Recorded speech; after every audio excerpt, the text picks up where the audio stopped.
विश्वविद्यालय और कॉलेज के छात्र छात्राएं सब एक जागृत और चेतन आत्माएं हैं। आपके द्वारा राष्ट्र का बड़ा कार्य होना है। राष्ट्र निर्माण का जो सृजन का काम है यहीं से होना है, यह आपको समझना है।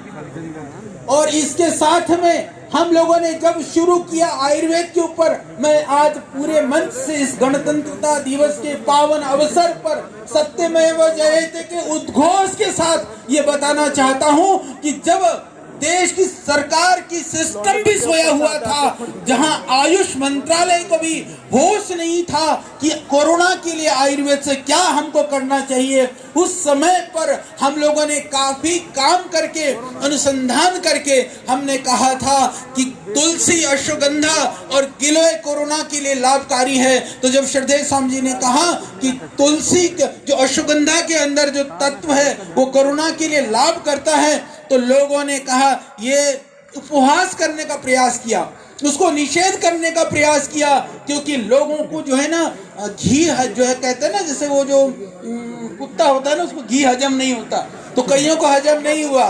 जिनको हजम नहीं हुआ समझ लो क्या है।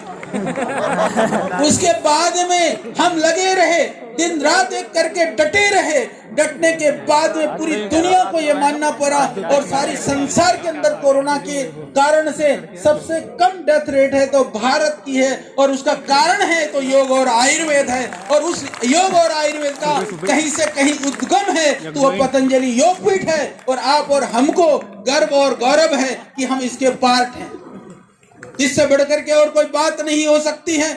उसके बाद में हमने जब एविडेंस बेस्ड मेडिसिन के रूप में कोरोना लेकर के आए, उसके ऊपर भी बहुत सारी तरह के प्रश्न खड़ा करने का प्रयास किया गया। सिर्फ 2 दिन के अंदर सरकार को मान्यता देनी पड़ी कि यह दवाई के रूप में नहीं पर इम्यूनिटी बूस्टर के रूप में ही दे दो। पर उस इम्यूनिटी बूस्टर ने ऐसा बूस्ट कर दिया कि लोगों के घरों के चिराग बुझने से बच गए और लोगों के जीवन की रक्षा हो गई। और आज आपकी जानकारी के लिए बताना चाहता हूं कि हमने पूरी प्रक्रिया पूरी करके दे दी। अब कोरोनिल को दवाई की मान्यता सरकार दे चुकी है। मैंने श्रद्धेय स्वामी जी को कह रखा है कि प्रेस कॉन्फ्रेंस करके इसको बड़ा सा घोषणा करो। पूज्य स्वामी जी को समय नहीं मिला है, पर आपकी जानकारी के लिए बता रहा हूँ। तो इसीलिए पतंजलि जो भी काम करता है पूरी प्रामाणिकता के साथ करता है। हमने कभी यह नहीं सोचा दुनिया क्या कहेगी। अरे दुनिया क्या कहेगी, दुनिया वही कहेगी, तुम्हारे शब्दों को सुन करके नहीं कहेगी, तुम्हारे कर्म बोलनी चाहिए। यही कर्म की ध्वनि को गुंजाया है इस पतंजलि योगपीठ ने।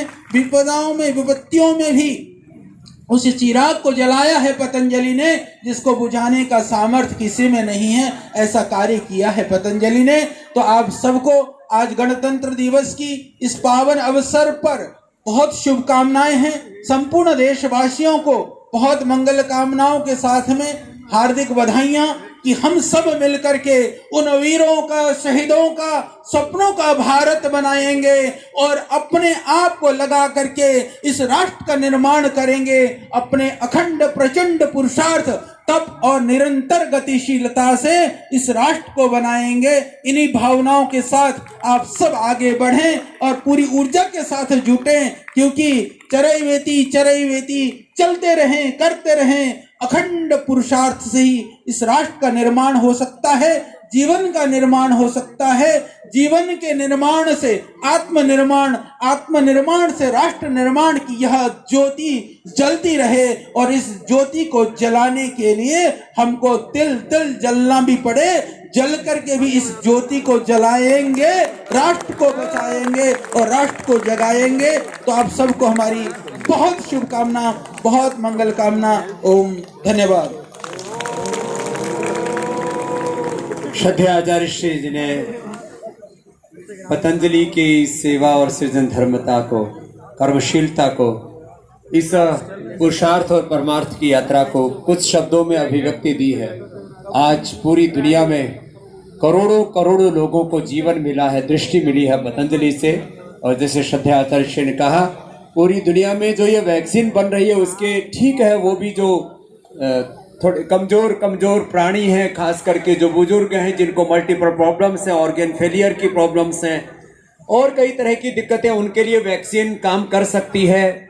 और वैक्सीन को झेलने की भी पावर उन्हीं के अंदर रहेगी, क्योंकि वैक्सीन से एंटीबॉडी जब पैदा होते हैं तो उस समय भी शरीर में एक बहुत बड़ा संघर्ष चलता है, उसमें भी साइटोकाइंस का तूफान खड़ा होता है, उनसे भी वही बच पाएंगे जो योग करते रहेंगे, थोड़ा गिलोय तुलसी आदि लेते रहेंगे। नहीं तो उसको वैक्सीन को भी काम करने का अवसर नहीं मिलेगा।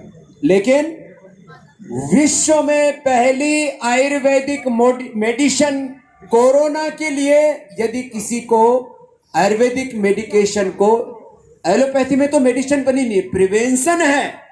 वैक्सीन कोरोना होने के बाद वैक्सीन नहीं लगा सकते, उसके बाद तो फिर वही कोरोनिल खाना पड़ेगा और फूक मारनी पड़ेगी लंबी लंबी, नहीं तो फूक निकलेगी। तो वैक्सीन मेडिसिन नहीं है, ये प्रिवेंशन है। कोरोना की पहली दुनिया की मेडिसिन को भी किसी को दर्जा मिला है तो वो कोरोनिल है। ये बड़ी बात सत्याचार्य ने कही है, ये बहुत बड़ी बात है। और एविडेंस बेस्ड मेडिसिन है, रिसर्च बेस्ड मेडिसिन है। हमारे डॉक्टर अनुराग भी सामने टोपी ताने खड़े हुए हैं, एक बार उनका भी बहुत बहुत अभिनंदन है, सारे हमारे साइंटिस्टों का भी। और सब अपने अपने कर्म को अपना धर्म मान के, हमारे सभी पूज्य सन्यासी, हमारी पूज्य साध्वी बहनें, हमारे सभी छात्र छात्राएं, हमारे सभी प्राध्यापक गण, सभी पतंजलि संस्था संगठन और इस पूरे अनुष्ठान से जुड़े कोटि कोटि हमारे